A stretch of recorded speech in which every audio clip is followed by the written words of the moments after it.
अगर आप गलती से भी काबे की तरफ पैर करके सो जाते हैं तो आपके साथ क्या होगा? अक्सर जब कोई काबा शरीफ की तरफ पैर करता है तो लोग टोकते हुए कहते हैं कि काबे की तरफ पैर मत करो, इससे गुनाह मिलेगा। और ये सवाल हमारे दिमाग में भी आता है कि क्या ऐसा करने से गुनाह मिलता है? तो मैं आपको बता दूं कि किसी भी हदीस और इस्लामिक स्कॉलर के मुताबिक काबे की तरफ पैर करके सोना हराम नहीं है, लेकिन इसका ये मतलब बिल्कुल भी नहीं है कि काबे की तरफ पैर करना जायज है। काबा अल्लाह का घर है और अल्लाह के रसूल सल्लल्लाहु अलैहि वसल्लम की सुन्नत पर चलना और अल्लाह की निशानियों की ताजीम करना तकवा कहलाता है। और अल्लाह कुरान की सूरह हज आयत नंबर 32 में फरमाता है कि जो शख्स अल्लाह की निशानियों का एहतराम करेगा तो ये उसके मुत्तकी और परहेजगार होने की निशानी है। तो बिना किसी मजबूरी के काबे की तरफ पैर न करे।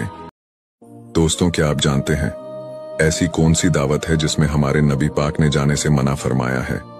तो आइए हदीस से जानते हैं। रसूल अल्लाह सल्लल्लाहु अलैहि वसल्लम ने फरमाया कि ऐसे दो शख्स जो मुकाबला यानी गुरूर या नाज के तौर पर दावत करें तो ऐसे लोगों के यहाँ हमारे नबी पाक ने खाना खाने से मना फरमाया है।